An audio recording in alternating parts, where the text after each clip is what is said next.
بسم اللہ الرحمن الرحیم۔ السلام علیکم۔ غامدی صاحب کے ساتھ ہفتہ وار سوال و جواب کی براہ راست نشست کو لے کر ایک دفعہ پھر ڈیلس امریکہ غامدی سینٹر سے حاضر خدمت آغاز کرتے ہیں۔ ہم سے بہت شکریہ آپ کے وقت کا۔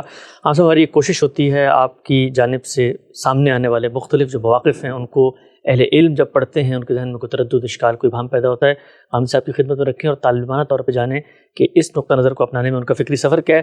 ہم سب آپ سے اکثر یہ گفتگو ہوئی، آپ یہ فرماتے ہیں کہ وحدت الوجود کا جو تصور ہمارے یہاں پایا جاتا ہے وہ شرک ہے، اور اس کی ایک مماثلت آپ یہ کہہ کر بیان کرتے ہیں کہ ایک دوسرے پہلو سے جب مسیحیوں نے یہی کام کیا ہے تو اس کو اللہ تعالیٰ نے خود قرآن مجید میں شرک قرار دیا ہے، تو ہم اس کو شرک کیوں نہ قرار دیں۔ ایک عام پڑھنے والا جو آپ کو پڑھتا سنتا سمجھتا ہے وہ کہتا ہے بھائی غامدی صاحب چیزوں کی تحلیل کرتے ہیں، ہمارے عام طور پہ ہر چیز کو شرک بدعت قرار دیا جاتا ہے، ایک وہابیانہ سا اسٹائل ہوتا ہے، آپ نے تقلید کی تو شرک پھر نبوہ ہے۔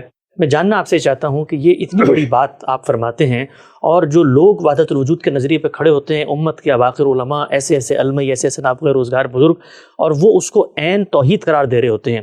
چلیں زیادہ سے زیادہ آپ یہ کہہ سکتے ہیں کہ جی مثلا آپ کا یہ نقطہ نظر سمجھ میں نہیں آتا، یہ گمراہی پہ مبنی ہے، قرآن کے خلاف ہے۔ ان لوگوں کو جو لوگ ایک نظریے کو توحید کی بنیاد قرار دے رہے ہوتے ہیں اس کو شرک قرار دے دینا، اور وہ جو مسیحی شرک کرتے ہیں وہ تو غیر مسلم میں مانتے نہیں ہیں، ان کے ساتھ مماثلت قرار دے دینا کہ جس طرح وہ ایک معاملے میں جسدی ظہور قرار دے کے شرک کرتے ہیں تو یہاں کائنات کو بناتے ہیں، تو بات کو سمجھ میں نہیں آتی۔ شرک اور توحید یہ اس بنیاد پر طے ہوں گے کہ مسلمان فلاں چیز کو توحید کہتے ہیں اور غیر مسلم فلاں چیز کو شرک کہتے ہیں یا توحید کہتے ہیں، یا یہ کوئی تصورات ہیں جو علم و عقل پر مبنی ہیں۔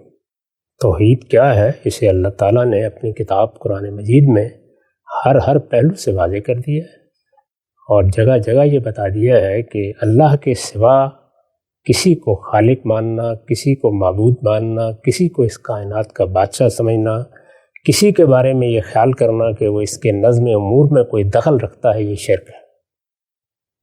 قرآن مجید نے اس شرک کی وضاحت اتنے پہلوؤں سے کی ہے کہ ان کا شمار نہیں کیا جا سکتا۔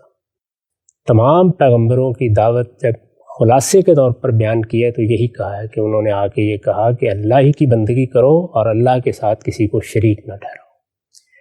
اللہ کے ساتھ شریک ٹھہرانے کا کیا مطلب ہے اس کو بھی قرآن نے پوری طرح واضح کر دیا۔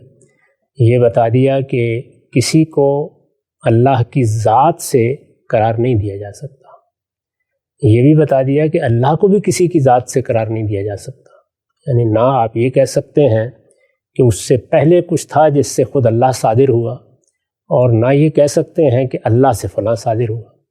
ہمارے ہاں جو توحید کی سب سے جامع سورہ ہے وہ کیا کہتی ہے؟ وہ یہ کہتی ہے کہ قل هو اللہ احد اللہ الصمد لم یلد ولم یولد، یہی بیان کرتی ہے۔ یہ توحید کا سب سے جامع بیان ہے۔ اللہ یگانہ اور یکتا ہے، اللہ ہی سب کے لیے پناہ کی چٹان ہے، کسی اور کا سہارا لینے کی ضرورت نہیں ہے، وہی سب کا سہارا ہے۔ اور اگلی بات یہ فرمائی کہ نہ وہ کسی سے صادر ہوا ہے نہ کچھ اس سے صادر ہوا ہے۔ ذات کی حد تک وہ یگانہ ہے، یعنی اس سے پہلے کچھ نہیں تھا کہ جس سے صادر ہو کر اللہ وجود میں آ گیا، اور اس کے بعد کوئی ایسی چیز نہیں ہے جو اس کی ذات سے پیدا ہوئی ہو یا اس کی ذات سے صادر ہوئی ہو۔ دوسری جگہ یہ بھی بیان کر دیا کہ الا لہ الخلق والامر، اللہ تعالیٰ خالق ہے اور اس کے خلق میں کوئی اس کا ساجی نہیں، یعنی ایسا نہیں ہے کہ اس نے جو کچھ مخلوقات پیدا کی ہیں ان کو پیدا کرنے میں اس کو کسی کی مدد کی ضرورت پڑی ہو یا کسی دوسرے کا اس میں کوئی حصہ ہو یا کسی نے کوئی کردار ادا کیا ہو۔ تو فرمایا الا لہ الخلق، سنو یہ سارا خلق کا عمل جو بنانے کا عمل ہوا ہے یہ تنہا اسی نے کیا ہے۔ اور دوسرے یہ کہ بنا دیا لیکن اس کا نظم چلانے میں فلاں کو یہ حیثیت دے دی، فلاں کو یہ حیثیت دے دی، ایسا بھی نہیں ہوا۔ امر بھی اسی کے پاس ہے، یعنی وہی تنہا اس پورے عالم کو چلا رہا ہے، اس کا نظم اسی کے پاس ہے۔ یہ توحید ہے جو قرآن مجید نے بیان کر دی ہے، یعنی نہ اللہ کی ذات کسی سے ہے نہ اللہ کی ذات سے کوئی صادر ہوا ہے، خلق بھی تنہا اسی نے کیا ہے اور نظم امور بھی تنہا وہی چلا رہا ہے۔ اس کے علاوہ بھی کوئی چیز توحید ہے وہ پھر کہاں بیان ہوئی؟ توحید تو یہی، یہ کسی کو کیا حق ہے کہ وہ اپنی طرف سے کوئی توحید کا تصور پیدا کرے اور پھر اس کو اللہ کی طرف منسوب کر دے؟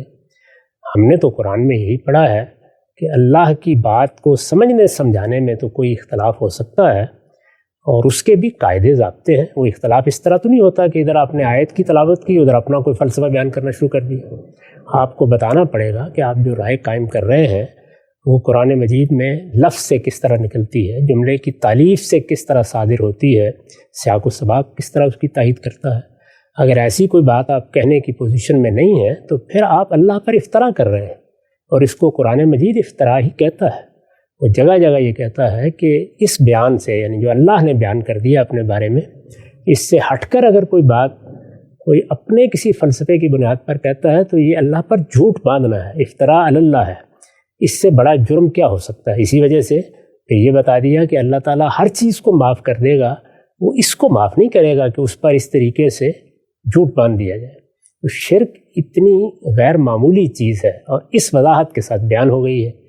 تو اب اس میں مجھے کسی اور سے جاننے کے لیے سفر کرنا ہے کہ شرک کیا ہے اور توحید کیا ہے. پہلی بات جو اس میں کہی گئی ہے وہ یہ ہے کہ اللہ کی ذات سے کوئی چیز صادر نہیں ہوئی. مسیحیوں نے یہی کہا.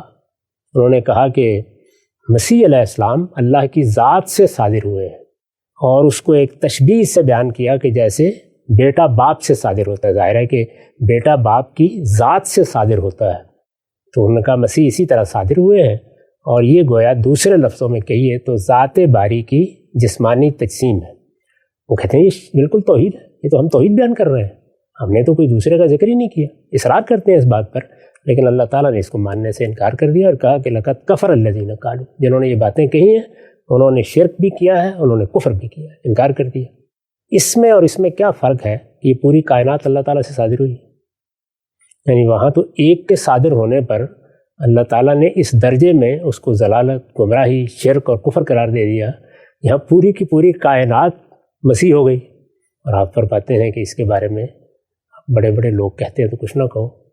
بس میں نے اتنی بات ہی کہی. اچھا عام صاحب، انہوں نے جب یہ کہا مثال کے طور پہ اللہ تعالیٰ ذات باری کی جو تجسیم ہوئی ہے ایک جسدی ظہور میں وہ مسیح علیہ السلام کی صورت میں ہو گئی ہے، تو اس کے بعد تو مسیح کو انہوں نے ساجی بھی تو سمجھا نا، مسیح کے بارے میں کوئی تصورات بھی تو قائم کیے. یہاں پر تو ایک بات، ساجی کس میں سمجھنا تھا؟ جب صادری اللہ تعالیٰ سے ہو گیا تو ساجی تو ہوتا ہے خلق اور امر میں، وہ دوسرا حصہ ہے. یہاں تو ذات سے صادر ہو گیا، یہ تو آخری درجے کا شرک ہے. جب یہ کہا جائے فلان چیز ذات سے صادر ہو گئی ہے تو وہ ذات ہی ہے. اسی وجہ سے جب وحدت الوجود کو بیان کیا جاتا ہے تو یہی کہا جاتا ہے کہ یہ کائنات کیا ہے، یہ کچھ نہیں ہے، اسی کوئی حقیقت. وہ یہی کہتے ہیں مسیح الگ سے کوئی وجود نہیں ہے، وہ تو اصل میں ذات خداوندی ہی کا صدور ہے، اسی کی تقسیم ہے. جس کو اقبال ریکنسٹرکشن میں اس طرح بیان کرتے ہیں کہ انائے مطلق یا ایک سپر ایگو ہے جس سے یہ ساری خودیاں صادر ہو گئیں. تو یہ صدور ہے، پروسیڈ کا لفظ استعمال کیا نا، یہ ناقابل قبول ہے، ہر درجے میں ناقابل قبول. اس لیے کہ اللہ تعالیٰ اس کو گوارا کرنے کے لیے تیار نہیں. لم یلد ولم یولد، نہ وہ کسی سے صادر ہوا ہے نہ اس سے کوئی چیز صادر ہوئی. تو اب ہم سب آگے بڑھتے ہیں. وہ آگے بڑھ کے یہ کہتے ہیں کہ چلیے آپ نے ہمیں سورہ اخلاص سنا دی، ہم آپ کو قرآن کا ایک دوسرا مقام سناتے ہیں. اللہ تعالیٰ نے خود کہا ہے والاول والآخر والظاہر والباطن.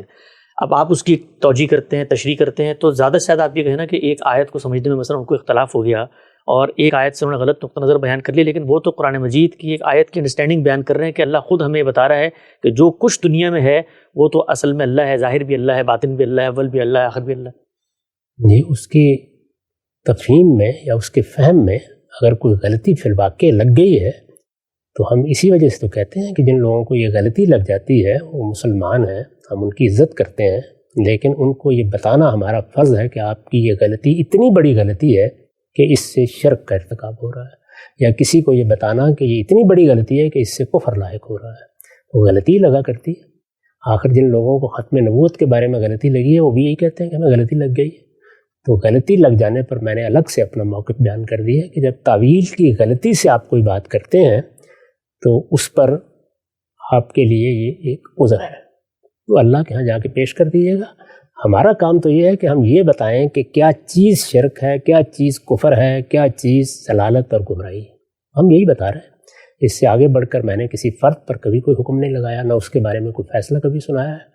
کیوں نہیں سنایا؟ اس لیے کہ وہ یہ ماننے کے لیے تیار نہیں ہے. تو میں تو مسیحیوں کو بھی یہی کہوں گا کہ ان کو بڑی غلطی لگی ہوئی ہے. اللہ تعالیٰ نے بھی یہی کہا ہے، اور اسی لیے کہا ہے کہ ضلوا واضلوا، انہوں نے خود بھی گمراہی اختیار کی، دوسروں کو بھی گمراہ کیا ہے. جہاں تک آیت کا تعلق ہے اس کی جو شرح خود رسالت مآب صلی اللہ علیہ وسلم سے منقول ہو گئی ہے وہی لفظ کے مطابق ہے، وہی جملے کی تعریف کے مطابق ہے، وہی محل کلام کے مطابق ہے کہ یہ اصل میں زمان و مکان کی قیود سے اللہ کی نفی ہے۔ یہ صفات کا بیان ہے، نہ کہ اس کا بیان ہے کہ یہ کائنات اللہ بن گئی ہے۔ یہ کہا ہے کہ یہ کائنات تو زمان اور مکان میں کھری ہوئی ہے، زمان و مکان اس کا احاطہ کیے ہوئے ہیں۔ اللہ تعالیٰ کا معاملہ یہ نہیں ہے، وہ اول ہے، اس سے پہلے کوئی چیز نہیں ہے، وہ آخر ہے، اس کے بعد بھی کوئی چیز نہیں ہے، وہ ظاہر ہے، اس کے اوپر کوئی چیز نہیں ہے، وہ باطن ہے، اس کے نیچے کوئی چیز نہیں ہے۔ تو دو ظاہر اور باطن کے الفاظ میں مکان کی نفی کر دی ہے، کیونکہ یہاں تو ساری مادی کائنات مکان میں ہے، اور اول اور آخر ان دو الفاظ میں زمان کی نفی کر دی ہے کہ اللہ تعالیٰ کوئی جسم نہیں ہے تمہاری طرح، کوئی مادے کی طرح کا اور مادہ نہیں ہے کہ جس کے بارے میں تم یہ خیال کرو کہ وہ بھی اسی طرح کسی مکان میں ہوگا اور اس پر بھی کوئی زمان گزر رہا ہوگا۔ نہیں، وہ اول بھی ہے، آخر بھی ہے، ظاہر بھی ہے، باطن بھی ہے۔ اسی چیز کو رسول اللہ نے خود واضح کر دیا، نہیں لفظوں میں واضح کر دیا، اس کا ترجمہ میں نے آپ کو بتا دیا ہے۔ صحیح تعویل یہ ہے، باقی کوئی غلط تعویل کسی بھی آیت کی کرتا ہے تو اس کی غلطی واضح کرتے ہیں ہم، لیکن اس غلطی سے جو نتیجہ نکل رہا ہوتا ہے وہ کیوں بیان نہ کریں؟ یعنی ختم نبوت کی غلط تعویل کر کے اگر نیا نبی بنایا جائے گا تو بتایا جائے گا نا یہ کفر ہے۔ بالکل ٹھیک ہے، وہ بھی آیت ہی کر رہے ہوں گے کوئی پیش۔ اچھا ہم سب یہ بتائیے گا کہ مسیحیوں نے تو چلیں ایک کام کیا، اس کا ایک نتیجہ نکلا کہ سیدنا مسیح کی وہ حیثیت پیدا ہوئی، اس کے بعد پھر کفارے کا عقیدہ ہے، اسی طرح سے دستخط شریعت ہو گیا، اسی طریقے سے الوہیت مسیح تثلیث کی بات ہوئی۔ یہاں جب دو چیزوں کو آپ دونوں قصوں کو ساتھ پریزنٹ کرتے ہیں تو یہاں تو زیادہ سے زیادہ آپ یہ کہہ سکتے ہیں نا بھائی ایک فلسفیانہ سا تصور تھا صوفیاء کیا پیدا ہوا، انہوں نے جب غور کیا کائنات کے اوپر تو ایک بات تھی وہیں کی وہیں رہ گئی، اس نے آگے تو کوئی انڈے بچے نہیں دیے کہ جس کے بعد ہم مسیحیوں کے ساتھ ان کو اس شرک کی اس کو ختم لا کے کھڑا کرتے ہیں۔ وہاں تو شاید کوئی مردہ ہی انڈے بچے ہوں، یہاں تو زندہ پیدا ہو گئے ہیں۔ یہاں تو یہ مانا جا رہا ہے کہ اللہ تعالیٰ نے جو کائنات بنائی ہے، مخلوقات اس میں پیدا کی ہیں، پھر ان کو ایک امتحان میں ڈالا ہے، اس کے بعد ان کے اخلاقی وجود کے نتائج بیان کیے ہیں، یہ سارا ہی مزے کا خیز ہو گیا ہے۔ یہاں تو پورا دین ہی گیا ہے، تو اس لیے یہ کیسے قبول کر لیا جائے؟ یعنی پھر کیا چیز ہے یہ؟ جزا کیا ہے؟ سزا کیا ہے؟